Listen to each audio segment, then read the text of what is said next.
The tooling was already gone when he bought the machine. That is the part nobody could get past. It had gone the previous afternoon in a box lot at the same sale to a scrap buyer from Rock Island who paid $180 for what the catalog described as assorted tool steel, approximately 400 pounds. 60 years of punches and dies, accumulated one at a time by a shop that had used them daily since 1918, and they were in a drum on a truck before Wendell Bogart ever raised his hand. They were melted inside the week. There is no version of this story where they come back. So what came up as Lot 206 on the second morning of a plant dispersal outside Galesburg, Illinois, was an 8-ton cast iron punch press with nothing to punch with. It went for $50. The laugh was the biggest of the sale, and it was completely fair. A punch press with no punches is not a machine. It is a very heavy object shaped like a machine, and everybody standing in that shed understood that instantly. And the auctioneer understood it too, because he did not even try to talk it up. He put it in at $500, got nothing, dropped straight to $50, took Bogart's hand, and moved on inside 11 seconds. Bogart was 49 and ran a 4-man fabrication shop in Knoxville, Illinois, 12 miles away. He has been asked since whether he knew what he was doing, and his answer has never varied. He says he had looked at the frame on the first day, and that he went home that night and measured his own shop's ironworker, and that he came back the second morning specifically for this lot. So unlike some of the people in these stories, he did know. What he did not know was whether he could prove it.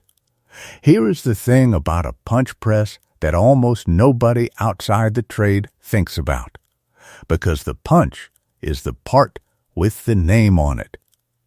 A punch press makes a hole in steel by pushing a hardened steel punch straight through it, not drilling.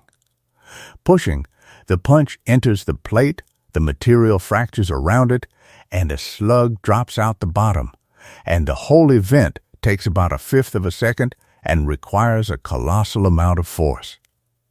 Punching a 1-inch hole through 1-inch plate takes roughly 50 tons. That force does not politely stay where you put it. The frame of the machine has to hold the punch and the die in exact alignment, while 50 tons tries to push them apart, and the frame on a machine like this is a C. It is open at the front so you can slide a plate in, which means it is a hook, and a hook under load opens. Every punch press in the world opens a little on every stroke. The question is only how much and where. If the frame opens too much, the punch and the die stop being concentric. The punch enters the die off-center, and instead of shearing cleanly, it drags down one side, and you get a torn hole, a bird hole, a hole that is not round, and eventually a broken punch, because a punch that is loaded sideways snaps. So the entire usable capability of the machine is a property of the frame, and specifically of two numbers, how deep the throat is and how much it deflects. The throat is the distance from the punch center to the back of the C. It is the deepest you can reach into a piece of plate. And this is where the story is, so it is worth being precise. A modern ironworker, of the kind sold new today and standing in most fabrication shops in the country, has a throat of about 8 inches. Some go to 12. They are welded up from steel plate, and they are perfectly good machines, and the reason the throat is short is not that nobody wants a longer one. It is that a welded plate frame springs. Steel plate welded into a C will deflect under load a great deal more than the same shape cast in iron, because a weldment is thin sections doing the work of a thick one. And to get the stiffness back, you have to make it enormous, and then it costs more than anybody will pay. The machine Wendell Bogar bought for $50 had a throat of 36 inches, 3 feet. He could put the center of a punch 3 feet in from the edge of a plate and hold alignment while doing it, because the frame was a single casting weighing better than 11,000 pounds with a back web 9 inches thick. Cast iron is also, and this matters more than people expect, about 10 times better at damping vibration than steel. The shock of a punch breaking through is violent, and a cast frame absorbs it and a welded one rings. That is why old cast machines feel dead under your hand and new ones feel alive. And dead is what you want. Nobody makes them anymore, not because the design is inferior and not because the demand vanished. Because casting an 11,000-pound frame requires a foundry that can pour it. A pattern that costs a fortune and a market willing to buy a machine that weighs 8 tons and does one thing. The foundries that could do it closed. The last American maker of a machine in this class stopped in 1969. There are, by the best count anybody has, fewer than 60 deep-throat cast punch presses left in working order in the United States. If you've made it this far into Wendell Bogar's story, hit subscribe, because what happens next is the part I've been waiting to tell you. And there were plenty of people in that shed who knew all of that, which is the part that makes this interesting rather than a story about ignorant men. They knew the frame was good. They also knew the tooling was gone, and they made the same judgment anybody would make, which is that a machine you cannot tool is not a machine, and that the cost of tooling one from scratch would bury the $50 100 times over. They were right about the arithmetic and wrong about the number. The box lot is worth going back to because it went the day before, and almost nobody at that sale connected the two. A plant dispersal runs in a fixed order. Small tooling and consumables first, then benches and hand equipment, then the machines. That is standard. It keeps the crowd there and it moves the volume early. So the punches went on the first afternoon. Lot 91. Assorted tool steel, approximately 400 pounds. In 2 steel drums and a wooden tray. The catalog photograph shows the tray. You can see them if you know what you are looking at. Rows of short steel cylinders standing on end, bright at the working face, dark along the shank. 60 years of them. There is no way to tell from the photograph what they fit. That is the whole problem in one sentence. A punch is anonymous. It is a piece of round steel with a shoulder. It has no maker's plate, no model number, and no color, and unless you own the machine it came off, one punch looks exactly like another punch. To the room, it was tool steel by the pound. It sold for $180 to a scrap buyer from Rock Island who was there for exactly that, and who bought 11 other lots the same way. And who was doing his job correctly? Nobody was careless. Nobody was cheated. The tray was described accurately and sold openly, and the price was fair for what the description said it was. The description was just not what it was. Wendell Bogar was not at the sale on the first afternoon. He came on the second morning for the machines. He has been asked whether he would have bid on lot 91 if he had been there. His answer is worth quoting because it is unusually honest. He says no. He says he would have had no reason to. He did not own the machine yet. He had no idea whether he was going to bid on it. And a tray of unidentified punches is worth nothing to a man who does not know what they fit. So he would have watched it go for $180 and thought nothing at all about it. That is the trap, and it is not a trap you can outsmart. The tooling had to sell before the machine, because that is the order sales run in, and until the machine sells there is nobody in the room for whom the tooling is worth more than scrap. It is a structural feature of how plant dispersals work. The parts get separated from the whole in a fixed sequence by a process that cannot know what belongs with what. That is why the 60-year sets almost never survive, not because anybody is destroying them on purpose, because they come up on Tuesday and the machine comes up on Wednesday, now the second morning. The machines ran from 9. The big lathes went first and went well. A boring mill made 11,000. 2 ironworkers, both modern, both welded, went for 4 and 6,000, and the 6,001 was 30 years old and had a 10-inch throat. Remember that number? $6,000. 10 inches. Lot 206 came up at about 20 past 11.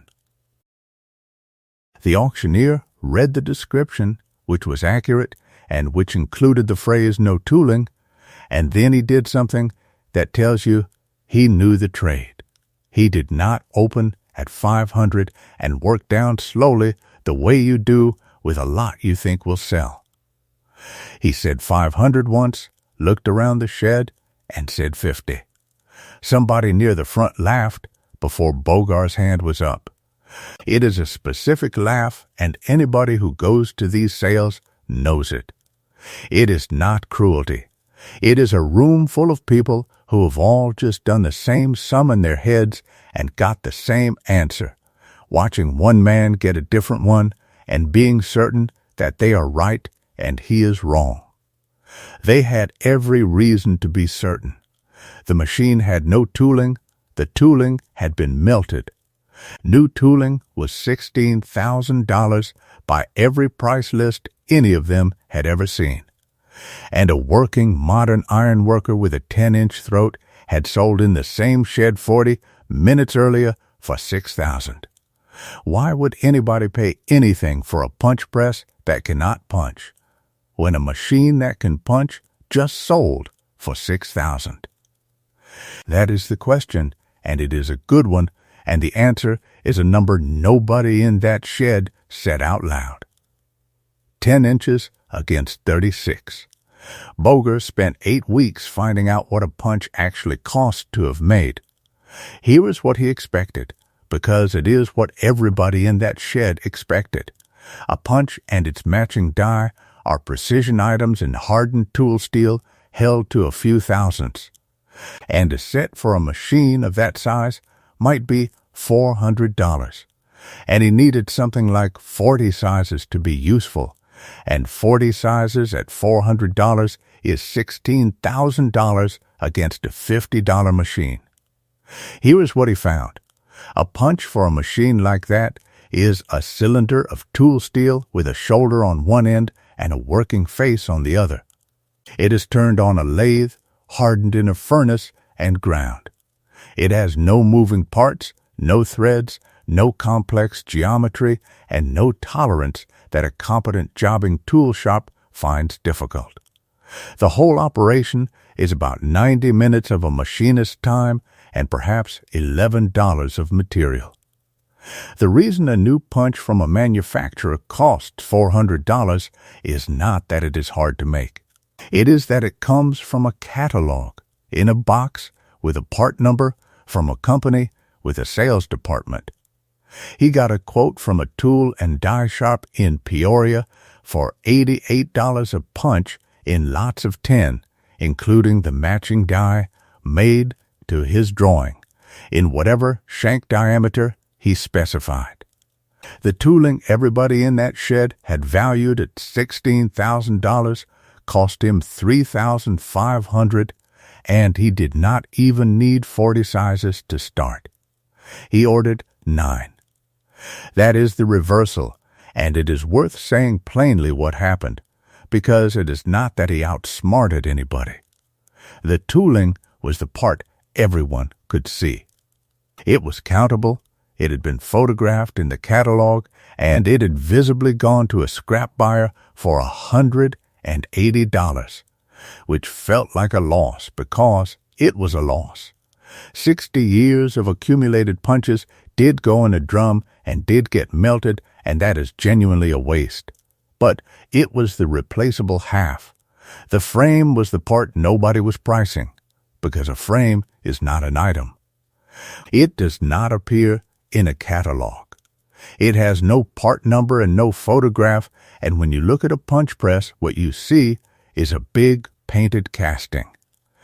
And the eye slides off it, and the mind moves on to the tooling, because tooling is a thing you can count. He bought 11,000 pounds of unrepeatable casting and lost 400 pounds of replaceable steel.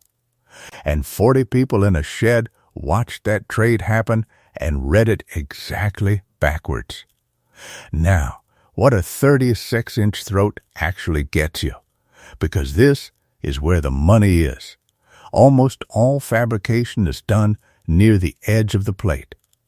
That is why 8-inch throats is standard. It covers the overwhelming majority of the work, and if you need a hole in the middle of a large plate, you drill it. And drilling is fine, except when it is not.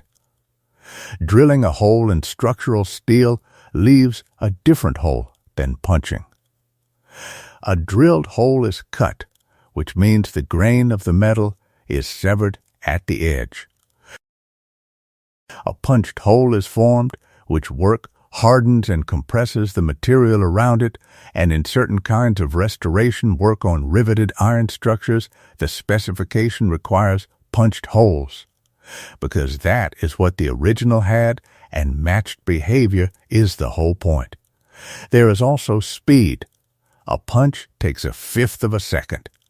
A 1-inch hole through 1-inch plate on a magnetic drill takes about 4 minutes, plus setup, plus a cutter that wears. For 4 holes, it does not matter. For 1,100 holes, it is the entire job. It is worth standing at the machine for 1 plate, because the whole business is easier to believe once you have watched it happen. The gusset plates on that bridge job were 3/8-inch steel, roughly 4 feet by 5, and each one carried between 60 and 90 holes. Call it 1 plate. 71 holes. The plate comes in on a roller table. 2 men handle it, because a plate that size in 3/8 weighs about 200 pounds, and it is awkward rather than heavy. The layout is already marked. Center punch dots, every one of them laid out from the survey of the original member.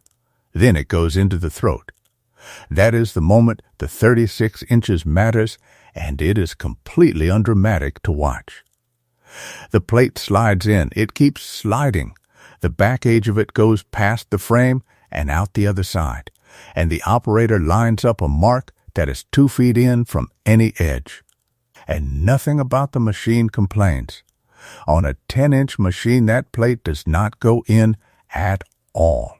Not slowly, not with difficulty. It does not go in. Then he steps on the pedal. There is a short hard bang, not a crash, and it is over before you have registered it. A slug of steel drops through the die and rattles into a bin. The hole is there. 1/5 of a second. He slides the plate, lines the next mark, steps again. Bang, slide, bang, the rhythm settles at about 4 seconds a hole once he is moving, and most of that 4 seconds is positioning, not punching. 71 holes takes under 5 minutes of machine time. Now, do it the other way. A magnetic drill clamps to the plate.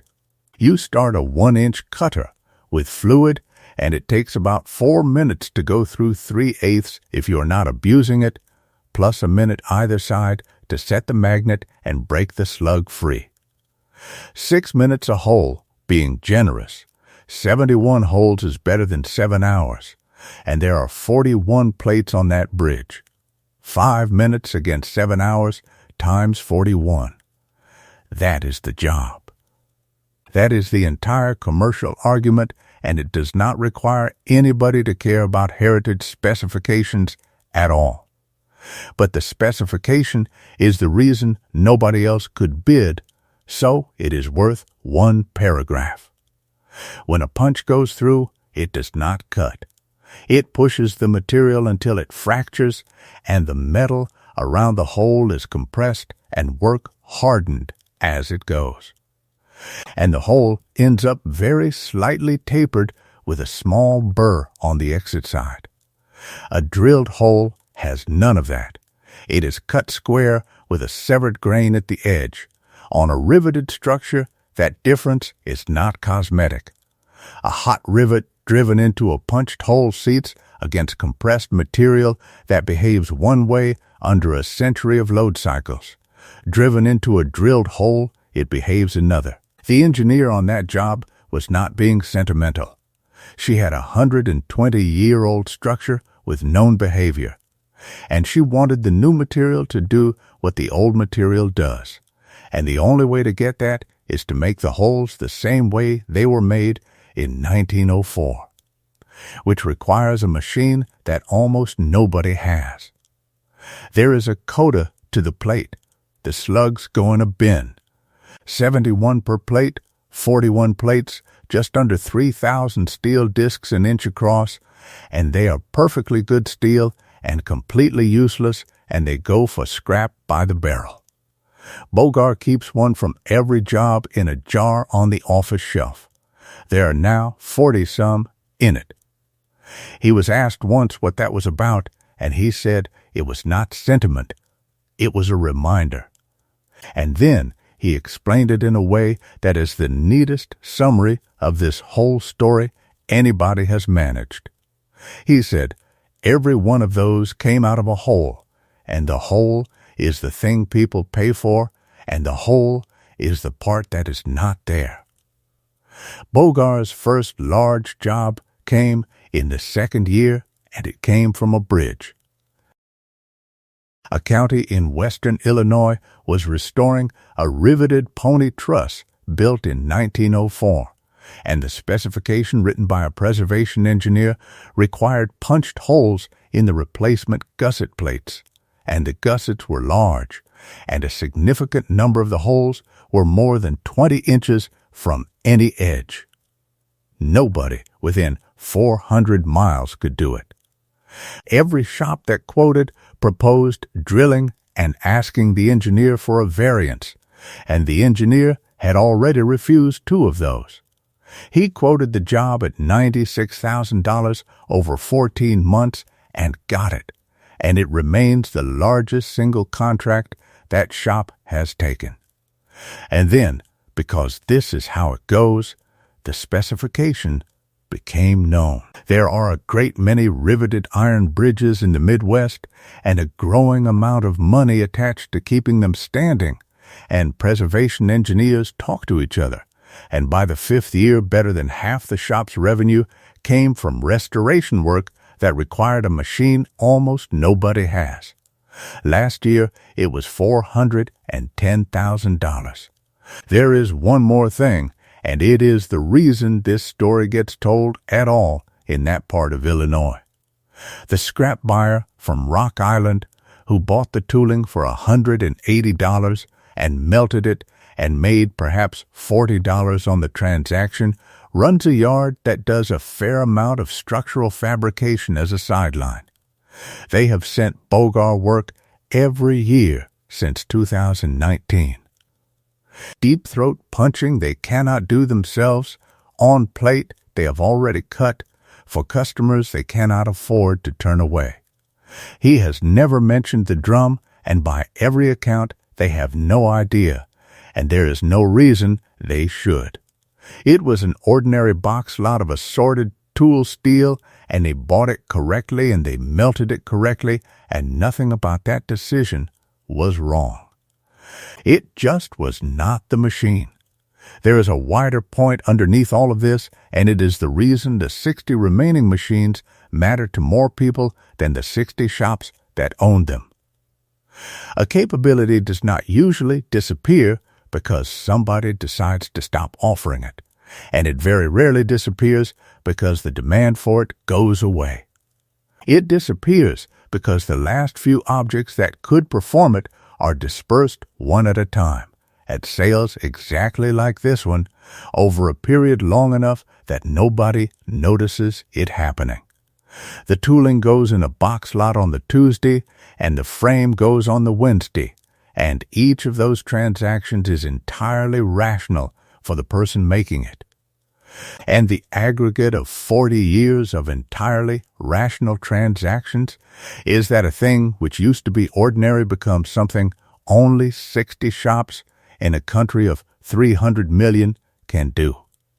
Nobody in that shed at Galesburg was making a mistake about the item in front of them, and it is worth being clear about that, because the temptation with a story like this one is to treat 40 experienced people as fools in order to make one man look clever. They were pricing a punch press correctly at what a punch press without tooling is worth. And the only thing that separated Wendell Bogar from any of them is that he had spent the previous evening lying under his own machine with a tape measure, which is not intelligence and is not even really diligence. It is closer to luck arriving at a man who happened to be curious about the right thing that week. What he understood, and it is a genuinely unusual thing to understand, is that the value of an old machine almost never sits in the part of it that has a name. The named parts are the parts that can be reordered, because a thing gets a name and a part number precisely so that it can be sold to you again, and anything that can be sold to you again is by definition not scarce. The scarce part is always the boring one: the casting, the foundation, the ground, the site. The thing so large and so undifferentiated that the eye passes over it and the catalogue describes it in 4 words, and the crowd does not price it at all. That is not a lesson about machinery. It is just easiest to see in machinery. Because in machinery, the boring part weighs 11,000 pounds and sits there in a shed being ignored by 40 people at once. Everyone in that shed on the second morning was looking at what had been taken away. One man was looking at what could not be.